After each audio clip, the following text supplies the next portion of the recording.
శ్రీల ప్రభుపాదికి జయ. శ్రీ గురుభ్యో నమః. శ్రీమద్ భగవద్గీత 3వ అధ్యాయం కర్మయోగం 14వ శ్లోకం.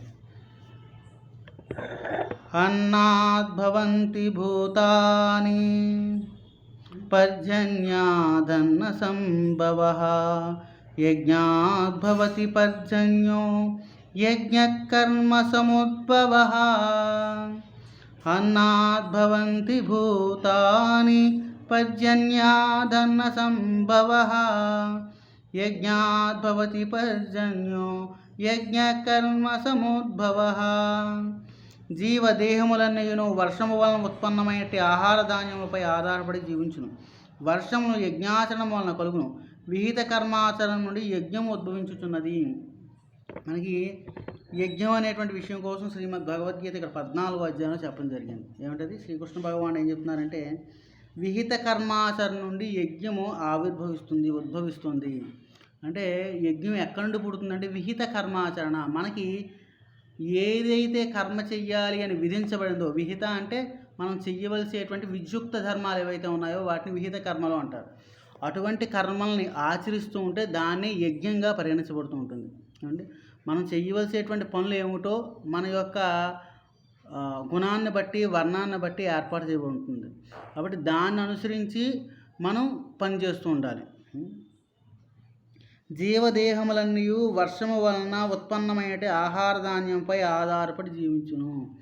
ఏమండి ఇక్కడ ఆహార ధాన్యాలు జీవదేహములు అంటే యాక్చువల్గా జీవులు దేన్ని ఆశ్రయించి ఉంటాయి? దేహాన్ని ఆశ్రయించి ఉంటాయి. ఈ దేహం దేని వలన పెరగడం, శక్తిని పొందడం జరుగుతుందంటే ఆహారం వలన.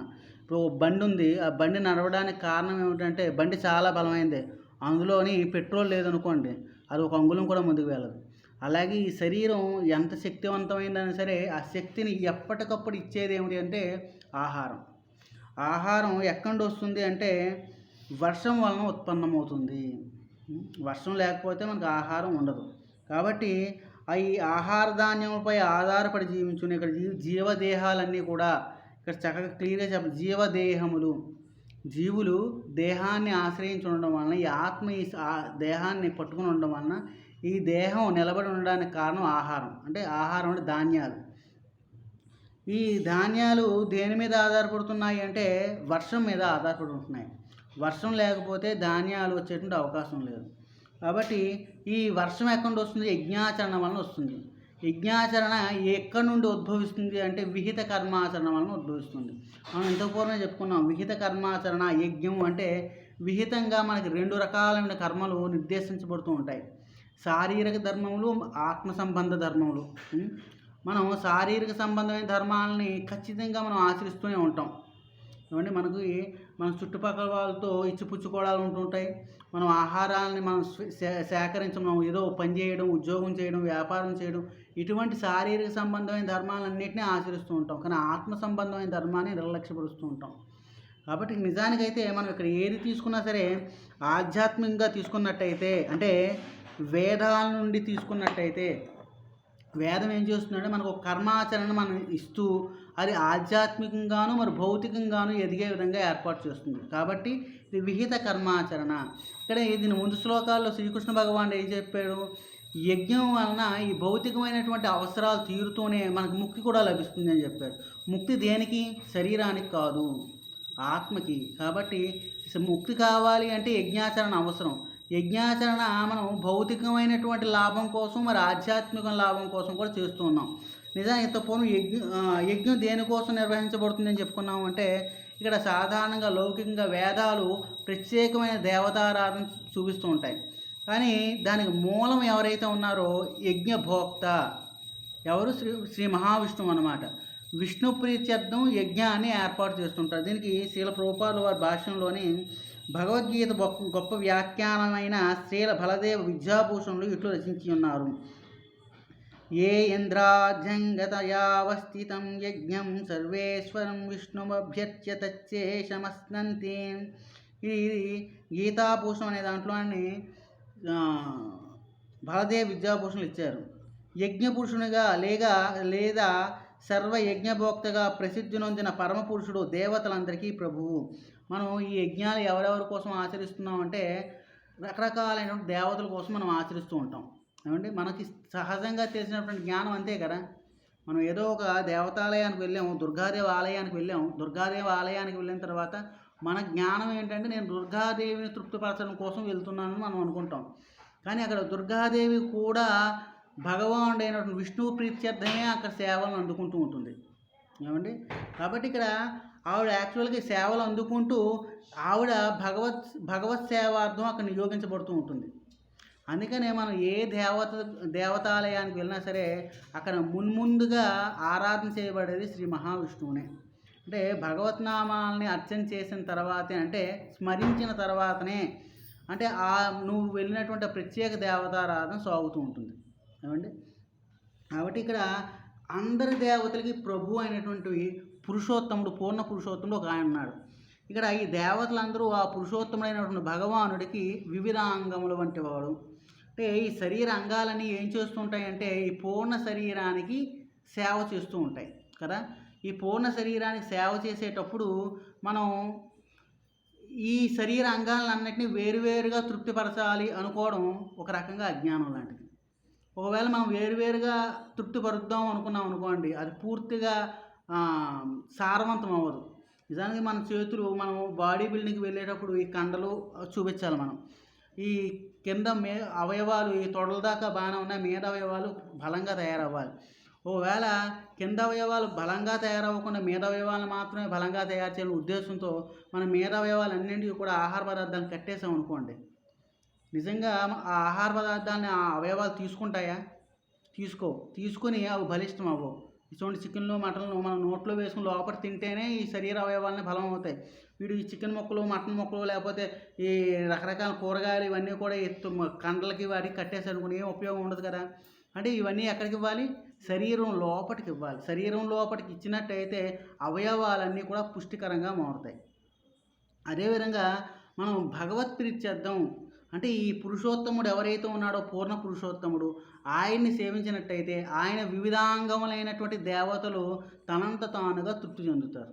మనం ప్రతి అవయవాన్ని తృప్తిపరిచేటువంటి నెపంతో పురుషోత్తముడైనటువంటి భగవంతుడిని మనం మర్చిపోతూ ఉంటాం అన్నమాట. సాధారణంగా చూడండి, ఒక చిన్న ఇది కూడా ఉంటుంది, ఒక జోక్ లాంటిది. ఏమిటంటే ఒకడు ఒక కాళ్ళు అంటే ఇష్టం అన్నమాట. ఆ కాలుకి సేవ చేస్తుంటాడు. రెండో కాలుకి అంటే ఇష్టం ఉండదు. రెండో కాలుని ఇబ్బంది పెడుతూ ఉంటాడు. రెండో కాలుని ఇబ్బంది పెడుతున్నాడంటే అర్థం ఏమిటి? అంటే వాడు మొత్తం పూర్ణ శరీరాన్నే బాధ పెడుతున్నాడని అర్థం. ఒక కాలుకి సేవ చేస్తూ ఇంకో కాలుని హేళన చేస్తుంటాడు అన్నమాట. తన్నడం, కొట్టడం, గెలడం చేస్తూ ఉంటాడు. అది సరి అయిన విధానం కాదు. అంటే ఇతడు సేవ చేయాలి అంటే పూర్ణ శరీరానికి సేవ చేయాలి. పూర్ణ శరీరానికి ఈయన పాదానికి సేవ చేస్తున్నప్పటికీ శరీరం పూర్తిగా తృప్తి చెందుతుంటుంది. తృప్తి చెందుతున్నప్పుడు వీడికి జ్ఞానం ఉండాలా, నేను ఎవరికి సేవ చేస్తున్నాను? పూర్ణ శరీరానికి సంబంధించిన వ్యక్తికి నేను సేవ చేస్తున్నాను, ఒక అవయవానికి కాదు అనేటువంటి జ్ఞానం ఉన్నప్పుడు అప్పుడు వాడు పరిపూర్ణమైనటువంటి జ్ఞానంతో వాడు ముందుకు వెళ్తున్నాడని అర్థం. అప్పుడు ఈ శ్లోకార్థం ఏమిటంటే, ఇప్పుడు బలదేవ్ విద్యాభూషణ్ ఇచ్చినటువంటి ఉదాహరణకి అర్థం ఏమిటంటే, ఈ యజ్ఞానికి భోక్త ఎవరు అంటే శ్రీ మహావిష్ణువు వివిధ అంగములైనటువంటి దేవతలు ఎవరైతే ఉన్నారో వీరందరినీ వేరువేరుగా సేవలు చేయనవసరం లేకుండానే శ్రీ మహావిష్ణువు శ్రీకృష్ణ భగవానుడికి సేవ చేసినట్టయితే ఈ దేవతలందరూ తనంత తానుగా తృప్తి చెంది మనకు కావాల్సిన నిత్యావసర వస్తువులన్నింటినీ కూడా ఇస్తూ ఉంటారు. కాబట్టి ఇక్కడ ఇంకొకటి అంటే, అంటువ్యాధి వ్యాపించినప్పుడు వ్యాధి నిరోధక ఔషధము అట్టి అంటువ్యాధి నుండి మానవం రక్షించుతున్నట్లుగా విష్ణువు కనిపింపబడిన ఆహారం మనల్ని భౌతిక విషయాసక్తి నుండి రక్షించును. ఇప్పుడు అంటువ్యాధి ఏదైతే ప్రబలినప్పుడు మనం ఏం చేస్తుంటాం అంటే ఔషధాన్ని స్వీకరిస్తూ ఉంటాం. అటువంటి ఔషధమే శ్రీ మహావిష్ణువుకి శ్రీకృష్ణ భగవానుడికి అర్పించినటువంటి ప్రసాదం. మనం ఈ ప్రసాదం స్వీకరించడం వల్ల మనకు కలిగేటువంటి ఉపయోగం ఏంటంటే, అంటువ్యాధి ఆల్రెడీ మనకు ప్రబలింది. ఏంటంటే విషయాసక్తి, విషయాల మీద ఆసక్తి. నేను అది స్వీకరించాలి, ఇది స్వీకరించాలి, నేను అనుభవించాలి అనేటువంటి కోరిక ఏదైతే ఉందో అది విషయాసక్తి అనమాట. ఆ ఆసక్తి నుండి మనం బయటపడాలి అంటే మనం చేయవలసినటువంటి ముఖ్యమైనటువంటి పని ఏమిటంటే, శ్రీకృష్ణ భగవానుడు నివేదన చేయకుండా దాన్నే యజ్ఞంలో అర్పించబడినటువంటి ప్రసాదం అవుతుంది. మనం ప్రసాదం వేరుగా హోమాల్లోని యజ్ఞగుండాల్లోని కాకుండా, పూర్వం మీరు సాధారణంగా చూసుంటారు, ఏదైనా అన్నాన్ని ఏదైనా వస్తువులను తయారు చేస్తుంటారు, వంటలు తయారు చేస్తుండేవారు. వంటలు తయారు చేస్తున్నప్పుడు అందులో కొంత ఆహార పదార్థాన్ని తీసుకెళ్ళి ఆ పొయ్యిలో వేసేవారు. కానీ ఇప్పుడు పొయ్యిలు లేవు కదా, మనకు ఉండేటువంటి గ్యాస్ స్టవ్లో వేస్తే గ్యాస్ స్టవ్ పాడైపోతుంది. సో అగ్నిలో వేయటం లేదు. కాబట్టి అగ్ని ద్వారా మనం భగవంతుడికి లేకపోతే వాడి ఇష్టదేవతకి ఎవరికో అర్పిస్తూ ఉండేవాడు. కానీ ఇక్కడ మనకి ఈ కలియుగంలో మనకి ఏర్పాటు చేసిన విధానం ఏంటంటే, నువ్వు ఆహారాన్ని నివేదన చేసిన తర్వాత భగవంతునికి భగవానుని కోసం నేను తయారు చేస్తున్నాను కాబట్టి భగవంతుని నివేదన చేస్తున్నాను అనేటువంటి ఆలోచనతో మనం చేసామనుకోండి, ఖచ్చితంగా మన విషయాశక్తి గ్రాడ్యువల్గా పోని ఔషధం తీసుకుంటున్నాం అనుకోండి, ఔషధం తీసుకుంటే వెంటనే జబ్బు తగ్గిపోతుందా? జబ్బు తగ్గదు, కొంత టైం పడుతుంది. అలాగనే మనం భగవత్ ప్రసాదాన్ని స్వీకరించినప్పుడు విషయాశక్తి నుండి మెల్లమెల్లగా మనం బయటపడతాం అన్నమాట. పూర్తి ముక్తి భావనతో భగవంతుడి మీద అత్యున్నతమైన ఆరాధన భావంతో మనం ముందుకు వెళ్తూ ఉంటాం. అవి అతన్ని భవిష్యత్తు జీవితంలో పాపఫలములను అనుభవించుటకు హీనమైన శూకర సునకములను దేహములను తయారు చేసుకొనుచుండును. ఇక్కడ పాపం ఏదైతే ఉందో మనకు ఉండేటువంటి ఆలోచనలు ఏవైతే ఉన్నాయో అవన్నీ అసలు నిజానికి మనం ఒక బట్టలు కొనుక్కోవాలి. భవిష్యత్తులో మనం బట్టలు కొనుక్కోవాలి. మన దగ్గర ఒక 1000 రూపాయలు ఉన్నాయి. 1000 రూపాయలతో ఒక జత బట్టలు కొనుక్కున్నాం. మన దగ్గర 10,000 రూపాయలు ఉన్నాయి. ఇంకా మంచి బట్టలు కొన్నాం. ఈ బట్టలు ఎవరు కొంటున్నారు? మనమే కొనుక్కుంటున్నాం. దేని ద్వారా? మనం సంపాదించిన ధనం ద్వారా మనం మంచి బట్టలు లేకపోతే తక్కువ స్థాయి బట్టలు కొనుక్కుంటున్నాం. అలాగే మనం చేసినటువంటి కర్మల యొక్క ఫలితాల ద్వారా మనం శరీరాన్ని పొందుతూ ఉన్నాము. ఈ శరీరాలు ఎలా పొందుతామంటే, మనం యజ్ఞ సంబంధమైనటువంటి విధానంలో మనం ఉన్నట్టయితే ఉన్నతమైనటువంటి శరీరాన్ని పొందుతాం. ఇంకా ఉన్నతంగా పూర్తిగా కృష్ణభావంలోనే ఉన్నట్టయితే ఈ న్యూనమైనటువంటి నశించిపోయే శరీరం కాకుండా ఆధ్యాత్మికమైన దేహాన్ని పొందవచ్చు. లేదు, మనం ఒకవేళ ఈ లౌకికమైన జీవనం ఏమిటి వాళ్ళు చేస్తున్నారు వీళ్ళు చేస్తున్నారు, నేను చేస్తే తప్పండి, వాళ్ళు ఏదైతే పొందుతారో నువ్వు కూడా అదే పొందుతావు. ఏమండి ఇప్పుడు కాబట్టి ఇక్కడ ఈ పాపాలని మాత్రమే చేసేవాడు. ఇక్కడ మనం పాపాత్ముడు అంటే ఎవరు అనుకున్నాం? మనం దీని ముందు శ్లోకాలు చెప్పారు కదా, ఎవడైతే దొంగ భగవానుడికి అర్పించకుండానే తాను వండుకొని తినేవాడు ఎవడైతే ఉన్నాడో వాడు దొంగ. ఇప్పుడు అటువంటి వారు ఏ శరీరాలను పొందుతారంటే క్షుద్రమైనటువంటి శునక శూకరాల శరీరాలను పొందుతారు. శునకం అంటే కుక్క, శూకరం అంటే పంది. ఏమంటే ఈ శరీరాలను ఎవరు కొనుక్కుంటున్నారు? మనమే కొనుక్కుంటున్నాం. మనం విధి విధానాలు సరిగ్గా తెలియక తెలుసుకోలేక మనం ఆ శరీరాలను పొందుతున్నాం. ఈ శరీరాలను మనం తెలుసుకోలేకపోతున్నామని నాకు తెలియదండి, నేను ఇలా జరిగిపోతుంది అంటే తెలియకపోయినా నువ్వు తెలుసుకోవాలి. మానవ శరీరం తెలియదు అంటే సరిపోదు. నువ్వు మానవ శరీరం తీసుకున్న తర్వాత తెలుసుకుని నువ్వు ముందుకు వెళ్ళాలి. మన ఊరు వెళ్ళాము, అక్కడ ఏమండి నేను బండి వేసుకుని రాంగ్ వేలో వెళ్ళిపోతానండి అని చెప్పి అంటే అక్కడ పోలీసులు వాళ్ళు ఆపితే నాకు రాంగ్ వే అంటే నాకు తెలియదు, సారీ క్షమించండి, నేను రైట్ వేలో వెళ్ళిపోతానంటే ఊరుకుంటాడా? వాడు బండి లాక్కోవడమో లేకపోతే ఫైన్ వేయడం జరుగుతుంది. బండి లాక్కుంటే నడుచుకుని వెళ్ళాలి. అంటే వాడికి ఉన్నటువంటి ఒక వాహనాన్ని లాగేసుకున్నాడు అనమాట. మళ్ళీ వీడు ఎప్పుడో మళ్ళీ కోర్టుల చుట్టూ తిరిగి ఫైన్ కట్టుకుని మళ్ళీ బండి తెచ్చుకోవాలి. అదేవిధంగా మనకు తెలియదు, తప్పు చేసేసాము అంటే ఈ ఉన్నతమైన శరీరం పడిపోయి చిన్నపాటి శరీరం వస్తుంది. మళ్ళీ ఫైన్లు కట్టుకోక మళ్ళీ మానవ శరీరం వస్తుంది. ఏమండి కాబట్టి మనం ఇక చాలా జాగ్రత్తగా అర్థం చేసుకోవాల్సింది ఏమిటంటే, ఉన్నతమైనటువంటి విలువలతో ఈ భగవత్ సంబంధమైన జ్ఞానాన్ని నేర్చుకోవాలి, తెలుసుకోవాలి. తెలియజెప్పేవాడు ఇప్పుడు చూడండి, బట్టల కోసం బోలెడన్ని అడ్వర్టైజ్మెంట్లు, టీ కోసం, కాఫీ కోసం, హోటళ్ళ కోసం ఎన్నో అడ్వర్టైజ్మెంట్స్. వీటన్నిటిని చూస్తాడు. ఏమంటే అక్కడ హోటల్ బాగుంటుంది, అక్కడ టిఫిన్ బాగుంటుంది, ఇక్కడ బట్టలు బాగుంటాయి, అన్నింటికి వెళ్తూ ఉంటాడు కదా. మరి భగవద్జ్ఞానం కోసం ఎందుకు ప్రయత్నం చేయరు అంటే, ఇక్కడ ఈ జ్ఞానం ఏమిటంటే చాలా నిమ్నస్థాయి జ్ఞానం అన్నమాట. ఏమండి చాలా నిమ్నస్థాయి జ్ఞానంలో ఉండడం వలన ఇక్కడ వీరు ఈ మానవ శరీరాన్ని నిర్లక్ష్యపరుస్తూ ఉన్నారు. వాస్తవంలో ఆహార ధాన్యములు మరియు కాయగూరలు ఆహారయోగ్యమైనటివి. ఇక్కడ ప్రభుపాద చెప్తున్నారు, నిజంగా ఆహారయోగ్యమైనటువంటి పదార్థాలు ఏమిటి అంటే కాయగూరలే. ఎందుకు అంటే కాయగూరలు అసలు యాక్చువల్గా ఈ మానవ శరీరం దేనికోసం ఉపయోగపడుతుంది? తపస్సు చేయడం కోసం. తపస్సును ఆచరించి భగవద్ధామానికి వెళ్ళడానికి అనుకూలమైనటువంటి శరీరం మానవ శరీరం మాత్రమే. ఇతరమైన శరీరం సింహంగా నేను పుట్టిన తర్వాత ఏమంటే నాకు సింహంగా ఉన్నప్పుడు నాకు వైరాగ్యం వచ్చింది. నేను ఏదో విధంగా భగవద్ధామానికి వెళ్ళిపోవాలి కాబట్టి నేను మాంసం తినకుండా గడ్డి తింటూ బతికేద్దాం అనుకుంటే దాని శరీరం పనికిరాదు, దాని శరీరం అక్కడితో పడిపోతుంది. అదే కానీ మానవ శరీరం నువ్వు భోగాన్ని అనుభవించిన మాంసం తినడానికి పనికొస్తుంది, ఈ సాధారణమైనటువంటి కాయగూరలు తినడానికి కూడా పనికొస్తుంది. కానీ ఈ మానవ శరీరం నువ్వు భోగాన్ని అనుభవించడం కోసం కాదు. నువ్వు ఎంత తపస్సు ఆచరించు అంత ఎక్కువగా నీ శరీరం దృఢత్వాన్ని పొందుతుంది. ఎంత ఎక్కువగా భోగాన్ని అనుభవించు అంత తొందరగా పడిపోతుంది. అంతేగా చూస్తూ ఉంటాం కదా, ఏమండి ఇప్పుడు మన శరీరాన్ని ఎంత ఎక్కువగా స్ట్రాంగ్గా ఉపవాసాలు చేస్తూ ఉంటాము, లేకపోతే నియమబద్ధమైన జీవన విధానంలో ఉంటూ ఉంటాము. ఈ విధానంలో ఉన్నవాడు ఆరోగ్యంగా ఉంటారు. ఇప్పుడు మనకి జబ్బు చేసింది అనుకోండి, ఏం చెప్తారు డాక్టర్ గారు? లంకనం చేయమంటారు. అంతేగాని నీకు ఇష్టమైనటువంటి అన్నీ తినేవయ్యా అని చెప్పరు. అన్నీ తినేస్తే ఆ చికెన్లు మటన్లు ఇవి అవి తినేసారు అనుకోండి, వాడు జబ్బుతోనే పోతాడు. పచ్చకామెల రోగం వస్తుంది. పచ్చకామెల రోగం వచ్చిన తర్వాత వాడికి ఏం చెప్తారండి? పచ్యం చెప్తారు. పచ్యం నువ్వు ఏది తినాలి అంటే సాత్విక ఆహారం తినాలి. వాడు ఆ జబ్బు రాకముందే సాత్విక ఆహారానికి అలవాటు పడి ఉన్నాడు అనుకోండి, జబ్బే రాదు కదా. కాబట్టి ఇక్కడ ఈ రోగం రావడానికి కారణం ఏమిటంటే, ఇప్పుడు నీకు ధన్వంతరి ఆయుర్వేదం అని చెప్పేసి ధన్వంతరి భగవానుడు ఆ గ్రంథంలోని ఏం చెప్పారంటే, మన శరీరానికి 92% జబ్బులు రావడానికి కారణం ఏమిటంటే ఆహార పదార్థాలు. అంటే సాత్విక ఆహారం కాకుండా రజోగుణ తమోగుణ ఆహారాన్ని తీసుకోవడం వలన మనం ఎక్కువగా రోగగ్రస్తులు అవుతూ ఉంటాం. అదే సాత్విక ఆహారం తీసుకోవడం వలన మనం ఈ రోగగ్రస్తులుగా ఉండము. ఒకవేళ సాధారణంగా రోగం వచ్చినప్పటికీ కూడా ఏదో మిగిలిన 8%లో మనం ఈ సత్వగుణంలో ఉండడం వల్ల చాలా తొందరగా తగ్గిపోయే అవకాశం కూడా ఉంటుంది. రాదు అని కాదు, అంటే మనం యొక్క పూర్వజన్మ కర్మలను బట్టి జబ్బులు వస్తూ ఉంటాయి, తగ్గుతూ ఉంటాయి.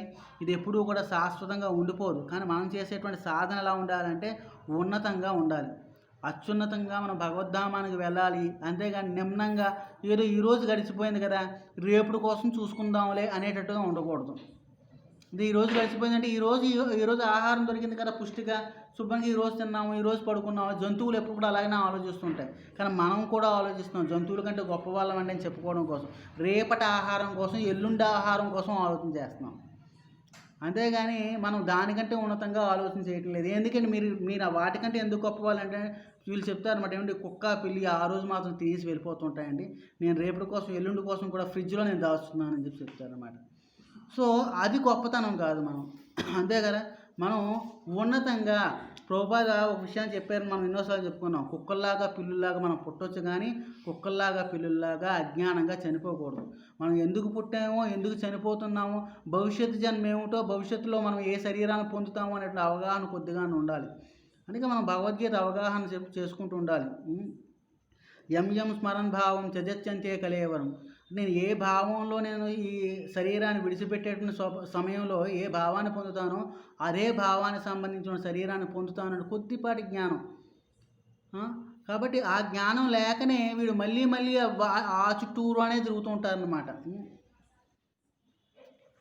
కాబట్టి ఇక్కడ ఆహార ధాన్యాలను మనం తీసుకోవడం వల్ల మనకు కలిగేటువంటి ఉపయోగం ఏమిటి అంటే సత్వగుణమైనటువంటి బుద్ధి కలుగుతూ ఉంటుంది. సింహాలు పుళ్ళు ఏం చేస్తుంటాయంటే చాలా బలంగా ఉంటాయండి అని చెప్పి ఎక్కువగా మనం ఆ సింహాల కోసం ఆలోచించి సింహానికి ఉండేటువంటి ఆ ప్రాబ్లమ్స్ ఏంటో మనం తెలుసుకోమన్నమాట. అవి 40 కేజీలు 50 కేజీల మాంసం తిన్న తర్వాత ఏం చేస్తాయి? హాయిగా నిద్రపోతూ ఉంటాయి. మనమేమనుకుంటామంటే ఏమండి వాటికి ఒక్కసారి వేటాడిన తర్వాత సింహం కదా అది మళ్ళీ వేటాడదు అని చెప్పి చెప్తారు అన్నమాట. లేదు, దానికి బద్ధకంగా మత్తుగా ఉంటుంది విపరీతమైనటువంటి ఈ మాంసాన్ని తినడం వల్ల. ఆ మత్తు అంటే మామూలుగానే మనం విపరీతమైన తమోగుణంలో ఉంటాం కలియుగంలోని. మరి ఈ మాంసాలు మనం మామూలుగా ఈ సత్వగుణ ఆహారంగా తీసుకునేటువంటి ఎక్కువగా నూనె తీసుకున్నటువంటి ఈ పూరీలు తిన్నాం అనుకోండి, చాలా హాయిగా మత్తుగా ఉంటుందా? అంటే మరి ఈ పూరీలు తింటేనే ఎంత మత్తుగా ఉంటే మాంసం తింటే ఎలా ఉంటుంది? మత్తుగా ఉంటుంది. పూరీలు తిన్నప్పుడు లేపినా వీడి కోపం తెచ్చుకోకపోవచ్చు. గట్టిగా మాంసం తిన్నవాళ్ళు లేపితే ఏమవుతుంది? చాలా కోపం వస్తుంది అన్నమాట. కాబట్టి ఈ దాంట్లో ఏంటంటే తమోగుణంతో పాటు రజోగుణం అని మరింత దుర్గుణాలు మనలో యాడ్ అవుతూ ఉంటాయి. అందుకని శాస్త్రాలు ఏం చెప్తున్నాయి? వాచో వేగం మనసక్రోధ వేదం జిహ్వా వేగం అదరోపస్థ వేగం ఏతాన్ వేగాన్ యో విషహేత ధీరః. అంటే ఇక్కడ అన్ని వేగాలకి మూల కారణం ఏమిటది? జిహ్వావేగం. జిహ్వావేగాన్ని మనం అదుపులో పెట్టగలిగితే అక్కడ వాక్కు యొక్క వేగం నుండి ముదరోపస్థ వేగం అంటే ఉపస్థ వేగం ఏదైతే ఉందో అంటే నేను సంగమించాలి అనే కోరిక దాకా అన్నీ అదుపులో ఉంటాయి. అంటే ఎప్పుడైతే ఈ ఆహార పదార్థాలను మనం అదుపులో చేయటం లేదో అన్ని కోరికలు మన మీద రుచి పడుతుంటాయి అన్నమాట. కోరికలు పెరుగుతున్న కొద్దీ మనలో ఏంటుంటుంది అశాంతి. అరే నేను ఈ కోరిక తీర్చుకోలేకపోతున్నాను, వాడు తీర్చుకుంటున్నాడు, వీడు తీర్చుకుంటున్నాడు అని దుఃఖం, వాడి మీద అసూయ పెరుగుతూ ఉంటుంది. అంతే కదా, మన ఎదురుగుండానే వాడు ఎవడో బండి కొనుక్కున్నాడు, మనకు అసూయ. అసూయ అనుకో, మన అసూయ వాడు కొనుక్కున్నాడు, నేను కొనుక్కోలేకపోతున్నా అంటే అర్థం ఏమిటి? దాన్నే అసూయ అంటారు. సో ఈ వీటన్నింటికి కారణం ఏమిటంటే నీలో ఉండేటువంటి కోరికలు విపరీతంగా నీ మీద యుద్ధం చేస్తూ ఉంటాయి. సో యుద్ధం చేయడాన్ని ఆపాలి అంటే ముందుగా మొట్టమొదటి మనం కంట్రోల్ చేయవలసింది ప్రసాదాన్ని మాత్రమే స్వీకరించాలి. ప్రసాదాన్ని స్వీకరిస్తూ మిగిలినటువంటి ఈ అంగాలు ఏవైతే ఉన్నాయో శ్రవణం, కీర్తనం, విష్ణుస్మరణం వీటిని ఎప్పుడు తూచా తప్పకుండా ఆచరించినాడు మనం వాటన్నిటి కూడా బయటపడతాం.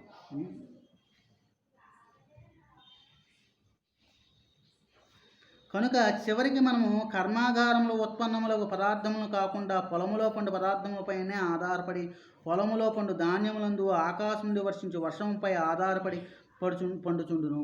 అంటే ఇక్కడ ఇంకోటి మన కర్మాగారాల్లోని ఏవైతే తయారయ్యో వాటి మీద ఆధారపడి ఉన్నాము అని చెప్పి ఎక్కువగా ఈ ప్రభుత్వాలు ఏం చేస్తున్నాయంటే ఈ పొలాల్ని వాటిని తీసేసి కర్మాగారాలకి ఇచ్చేస్తూ ఉంటాయి. ఇంకొక విధానంలో ఏంటంటే మనం ఏదైతే మాంసాహారాన్ని మాత్రమే తిని బ్రతుకుతామండి అనుకుంటే మీరు తినేటువంటి మాంసాహారం ఏదైతే ఉందో అవి కూడా వర్షం మీద ఆధారపడిన గడ్డి మీద లేకపోతే ఇతరమైనటువంటి వాటి మీద ఆధారపడి పుష్టిగా తయారవుతాయి. అంటే నువ్వు దేని మీద ఏది తిందాం అనుకున్నా సరే వర్షం అవసరం. ఇక్కడ వర్షం అవసరం. వర్షం శుభ్రంగా పడాలి అంటే మనం చేయవలసిన విహిత కర్మాచరణ ఆచరించాలి. అంతేగాని ఊరకనే మనకి ఆహార పదార్థాలు రావు. అంటే ఇప్పుడు మనకు వర్షాలు పడుతున్నాయి అంటే అర్థం ఏమిటి? విహిత కర్మాచరణ కొద్దిగా కాకపోయినా కొద్దిగా జరుగుతుంది. కానీ ఇక్కడ మనం ఈ శరీరం కోసం మాత్రమే చేయడం కాకుండా ఆధ్యాత్మికమైన ఆత్మ కోసం కూడా చేస్తూ ఉండాలి. కొంతకాలం తర్వాత అంటే ఎప్పుడైతే చైతన్య మహాప్రభు చెప్పారు ఇక్కడ నుండి ఒక్కొక్క 10,000 సంవత్సరాల వరకు కూడా హరినామం కొనసాగుతూ ఉంటుందట. హరే కృష్ణ మహామంత్రం యొక్క కీర్తన కొనసాగుతూ ఉంటుంది. కానీ 10,000 సంవత్సరాల తర్వాత అది లుప్తం అయిపోతుందట. లుప్తం అంటే ఎక్కడెక్కడో దొరుకుతూ ఉంటుంది తప్ప విరివిగా దొరకదు. ఇది మనకి ఇక్కడ సాధారణంగా గుళ్ళోకి వెళ్ళే వాళ్ళు, గుడి నుండి వచ్చేవాళ్ళు చాలా ఎక్కువగా మనం ఉన్నారు. ఇక్కడ మనం ఇంకొక ఇబ్బందికరమైన విషయం ఏంటంటే మనం ఎప్పుడూ కూడా సుఖంగా ఉండాలి అంటే మనం అప్పటికప్పుడు పాప ప్రక్షాళన కోసం ప్రయత్నం చేస్తూ ఉంటాం.